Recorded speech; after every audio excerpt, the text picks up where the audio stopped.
In this episode, I'm going to share some expert tips, real ones here, of how to drive fast in the wet in 2021 and how it can make or break your career.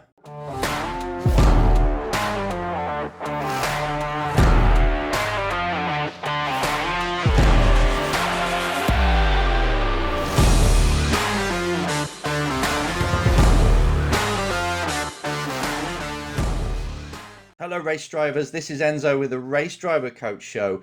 And I've had a few questions, as you can imagine, on driving technique. You're a driver coach. You talk about mindset. You talk about how to train the brain. You talk about sponsorship and business and career. But can we talk about driving techniques? Of course we can, because that's how I started in the sport. You just like any other coach, you race for a while, you start to coach about the actual braking points, how to drive fast and get a lap time. But then obviously I moved into personal performance and human development. So yeah, I'll bring it back. And what better time? You saw in the Spa race yesterday where Russell got P2 in qualifying because it was wet. And obviously there's in the public domain, there's all these things about how to take a wet line, how to drive in the wet and all these techniques, but none of them really cover the bits that are in the middle or at the beginning, the invisible skills that you need and the knowledge you need to be fast in the wet. So, and we saw it on display. So you won't get this stuff anywhere else really, but this is the kind of stuff I'll go through when I'm working with high level drivers, and it's learning off them. It's learning off the ones that are really good. What do they do different to the other drivers that are finishing third and fourth and fifth onwards in the wet? The ones that can put it on pole by a second or 3/10 as it was the other day with Max Verstappen. But Russell is obviously good at it. So there's 5 things. I've just whittled it down to 5 main things that I really want to communicate to drivers that are racing out there that want to be good in the wet, because these things are vital. You can drive the correct line of what you think you should do and staying off the rubber and all this stuff. But if you don't know what I'm going to tell you now, it might not work very well, because you've got to be more intelligent. There's more to it to fill out and color in all the picture. To be fast in the wet, you've got to know these 5 things as well. Okay, there's just the lines, and we will cover that a bit. Firstly, number 1 is the importance of being good in the wet. On this show, we cover the bits that really help you succeed, right? The things that people don't talk about, like, guys, this is how so-and-so succeeded, this is how you can do it. And there's certain aspects like leading a team, like being able to perform on demand, like coming back from a bad run when you've had bad results, and it's having the mindset to actually overcome that and still be at your best and turn the season around. These things are critical for a career. Another big one that we look for, if you're a talent scout or you're an F1 junior program or anybody who's looking for quick drivers, you want to know who is quick in the wet. It's really important. Now, just imagine, right, before this weekend, everyone knew that George Russell, the Spa weekend this is, George Russell's pretty damn good. He deserves a shot. He's going to get a Mercedes. Everyone knows that. But then when he puts it on P2 because it's wet, it stands out. All of a sudden, now he's really on the forefront of everybody's mind. If he wasn't very good in the wet, he was just pretty average, he would have finished in an average position. We wouldn't be talking about him. It's vital that you are quick in the wet. Too many drivers ignore it, have it as like, oh, I'm not really that good in the wet, or oh my God, it's raining today, I don't want to go out. I've had drivers like this in the past, and we had to revolutionize them. It's like, no, wet is going to be your strength. If you want to stand out in this industry where everyone looks the same pretty much, you've got to be good at this. The opportunities present themselves sometimes, and that's where you need to execute. The wet is one of them. It's a leveler. If someone's in a better car, quite often you can outperform them in the wet if they're in a better car that's in the dry and keep dominating. When it comes to the wet, it's more about the driver skill. Okay, setup, which we'll talk about in a moment, is also really important. But if you are the kind of person who can excel while most people are crapping themselves and making mistakes, you will stand out. And sometimes you can have seasons that are like 10 rounds. Say you got 10 rounds, 10 meetings, and I would say 30% of them, some seasons, have been in the wet, just randomly. Just seems like every time we go out, it's raining all the time. And if you're not good there, you've thrown a lot of the championship, a third of the championship away. Sometimes you have no rain all season, obviously, but you've got to be ready. So make sure that you put this as one of your areas to improve. Even if you're pretty good, keep improving. And that's what this video is about. You've got to keep improving because it's different now. The second thing, which I kind of alluded to, was wet lines are changing now. Believe it or not, wet lines are actually changing. On the bigger circuits, on the circuits that the FIA has resurfaced with this new tarmac, and this new tarmac is really compact. You can see it here. It's kind of finished. It's like leveled off. It's polished. It's not very deep, and it looks like it's got sealant over it. And when you have this kind of surface, which a lot of the new big circuits have, the wet line then disappears. Because with an old track, right? Just think about it this way. An old track has got jagged tarmac. It's quite deep. You can even fit your finger in some of it if your finger was thin enough, but it goes deep, right? And the water goes through it and it channels. And it's quite grippy in the wet when you're on this old stuff. But the thing is, on the race line, this jagged tarmac over years compacts. It gets pushed down and it becomes a little bit shiny. And then you've got a bit of rubber on it because that's where people are running in the dry. So in the wet, on an old school circuit, you stay off that line. You stay off the normal line. You brake on the inside, you go deep and wide, and then you try and get a straight exit. So you got the power. You're putting the power down with less steering. All right. So you try and take a completely different line in the wet on a lot of corners. Even high-speed corners like Silverstone was pretty much wide everywhere. But on the fast, high-speed ones where you think I'm pretty much forced to go on the normal line, you go about a meter off or 2 meters off and you still wins, okay, because you're staying off. Now, people say it's rubber.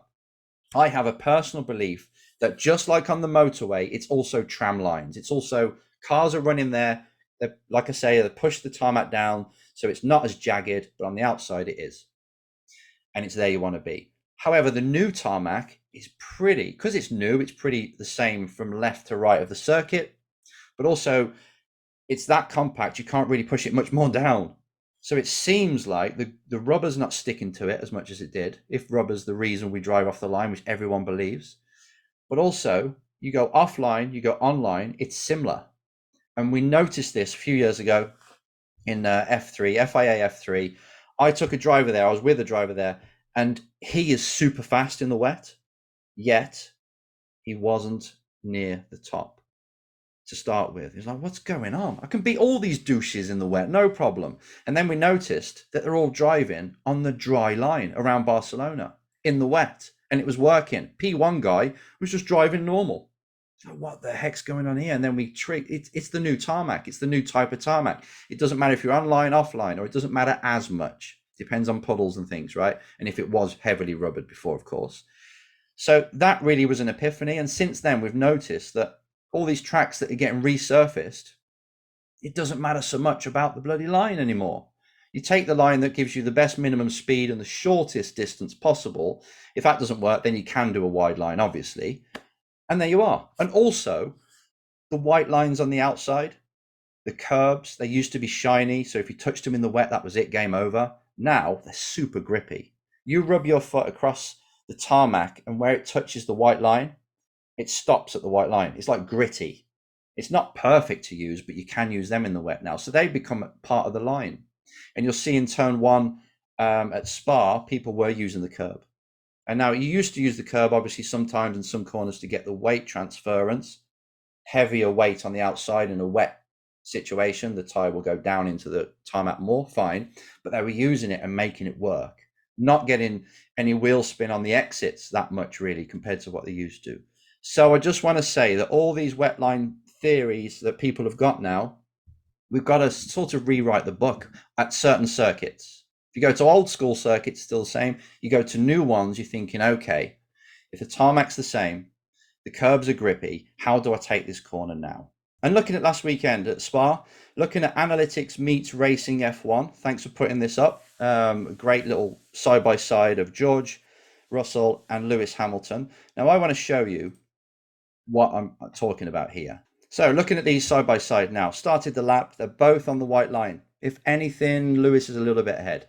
So going to the first corner, this is exact example of what I want to show you with old school wet line compared to new on this particular corner, La Source.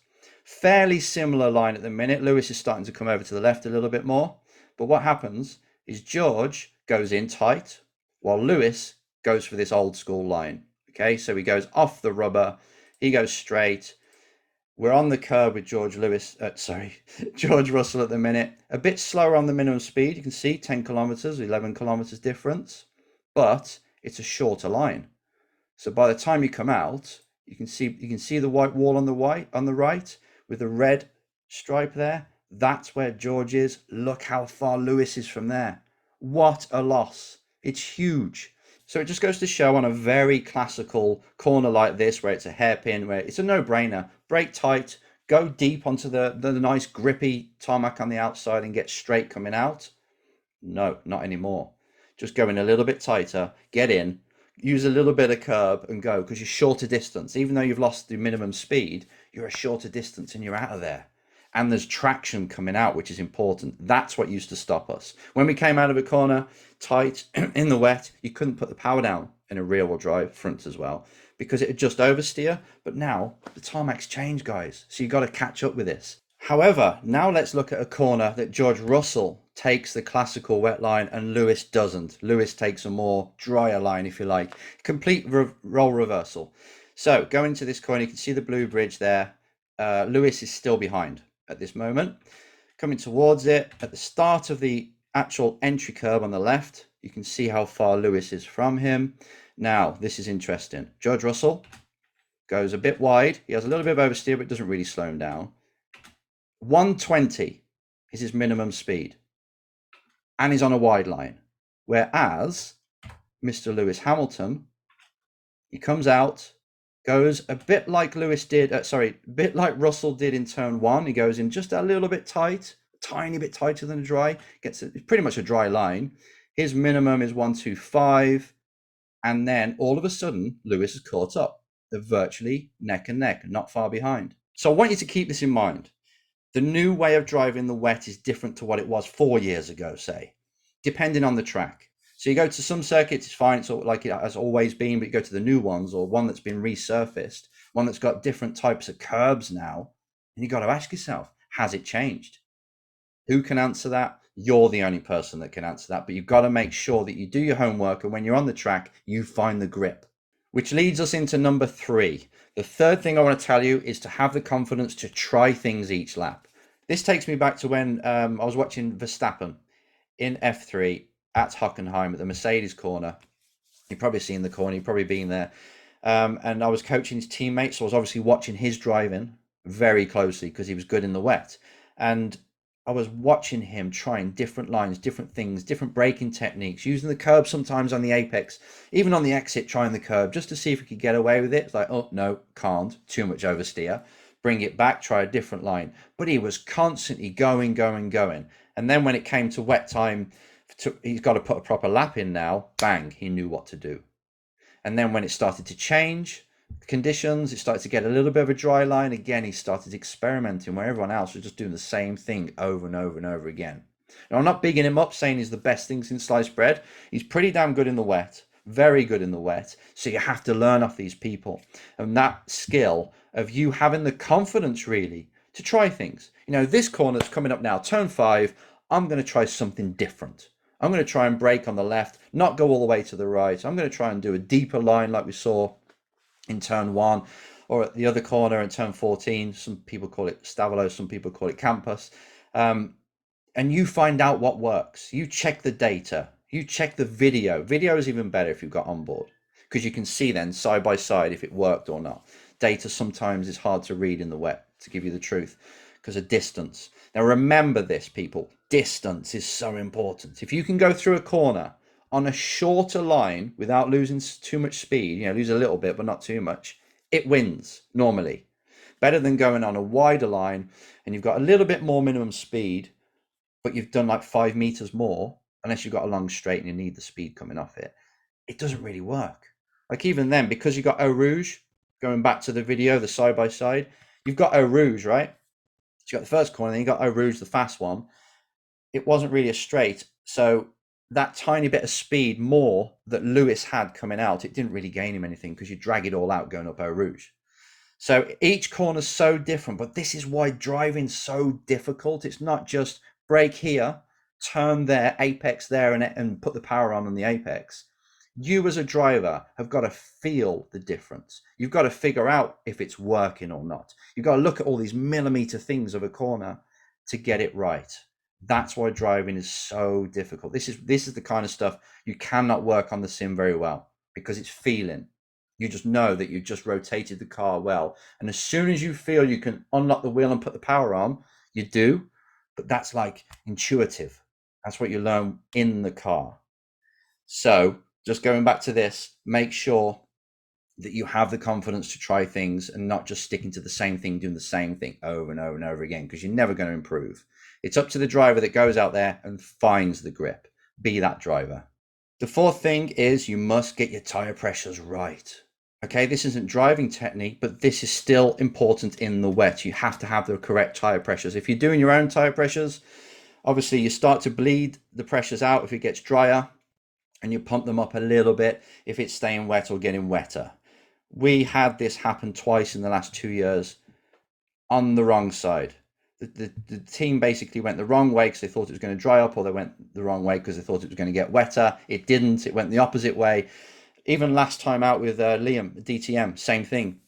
Alex Albon went out with his pressures lowered. We went higher, and it didn't work. So it made sense at the time because you're not sure what the weather's doing. But these kind of things make a difference. So take ownership as well, and have a plan before you go in. Okay, guys, if it's going to go drier, what are we going to do to the setup? Because you can have the driving skill of a god in the wet. But if you haven't got the grip because the pressures are wrong, the tire pressures are wrong, which changes the contact patch on the floor, obviously, and how it heats up, you're not going to have the grip. You can't put the power down. You can't brake late. You've got no minimum speed. No matter how good you are, you can't really bridge that gap. And the fifth one is how to drive in the spray. Believe me, you can't see a thing. You probably experience it. You cannot see a thing, especially in single seaters. You haven't got little wiper blades on your visor, so you have to just run with it. But when the car is kicking up all this water, it's just a blanket. You can barely see your hand, just about see your hand, because there's so much spray hitting, and it's all bobbling on your visor, obviously. And it's probably misting on the inside. That's another bad thing. If you don't put anti-fog on the inside of your visor, it can mist up. And it can anyway. So you leave a little crack of air trying to clear it, right? That's one thing. But the spray, this takes confidence. I remember my first F3 race. It rained. It rained hard. It was the second F3 race, actually. It was first meeting. Rained hard. So you're going down the straight. You can't see a thing. And I remember looking at the pit wall, trying to gauge when the corner's coming, when to brake, and it was scary. Not only you're controlling the car over the puddles, it's trying to wheel spin at 150. No, it wasn't that much. It's an exaggeration. 120 mile an hour, say 130 mile an hour. You're really scared that someone's not going out flat out as you, and maybe you're going to hit them up the back end. It's scary actually. It's like it's having the confidence to go flat out when you can't see what you can see. You can't see anything. So know your markers. As you do the track walk, just if it looks like it's going to rain, say, okay, I can see that there is a 100-meter board, there's a 200-meter board, fine. That's easy then. You know that it's coming. But if there isn't, it's a street circuit, or just pick up some kind of marker that you know that the corner's coming. Because later on, when you're in the spray, it's going to be difficult to see. But please do have the confidence to stay quick. Otherwise, if you slow down, if you back out, you chicken out because you can't see where you're going, it can cause an almighty accident. You can't be the person that causes that accident. You've got to be the person who goes forward and probably has the accident. But no, you should be in a part of the grid where people do have that confidence. Drivers do have that confidence. You've got to. Otherwise, you'll just lose positions and cause an accident. So you've got to stay confident, even though you can't see anything. Just like rally drivers do. When it's dark and foggy, they switch the lights off very often, and they just go off the notes that their co-driver's telling them. There's trees, there's cliffs, and they switch the lights off in the dark. It's like, guys, this is unbelievable. But it's bouncing back so much they can't see anything anyway. It's a distraction. Maybe they can pick things up if they lower the lights or switch them off. It's scary, but that's the kind of thing, that's the kind of extent you go. You literally, when you're in a race, you literally think, I am pretty much aware of the fact that I might lose my life right now, but I'm willing to. I'm willing to lose my life for that position. That's when you find out who's got what it takes. You're not some kamikaze guy or girl. It's just, I'm willing to go all out for the result, to win, to be the best, just to keep racing. This is what is very addictive in motorsport. This is probably what you're in it for. It's being all out there, fighting and going for the win. Being in the race, having spray in your face, that tests your commitment. But I just want to know that I want you to know and get ready for this and plan for it as much as you can. Obviously, you can pull out. You can pull out of the spray all the time, no problem down the straight. See where you are, acclimatize, let the visor lose all its the bubbles on top, come back in, and in you go. But you are going to race a lot of the race blind. That's why a lot of overtaking doesn't happen, because you can't really see where the car is in front, apart from the flashing light. Sometimes you can't see that. So that's another thing. So there's lots of little things that I say that color or fill in the gaps of how to be good in the wet. There's so many, but just so you know now, I want you to really take on, you must be good. You've got to train it. Even if you get on a kart track, train. You've got to understand how to set the car up, with everything, the pressures and stuff, what you want to get the grip. Understand that the new circuits are different or might be different. So you've got to test it. You've got to test it. You've got to have the confidence to test it. And you've got to have the confidence to race without seeing where you're going. These are the things. Now we're talking about how to be a champion. These are the kind of things I work with on a driver when they're at high level, making sure they tick those boxes. You make sure you tick those boxes. Be fast in the wet, stand out, take these opportunities, because they don't come very often. But when they do, just like Vettel did back in Toro Rosso days, and just like Russell did at Spa, you've got to showcase. So be prepared for those moments. They can be career changers. See you next time.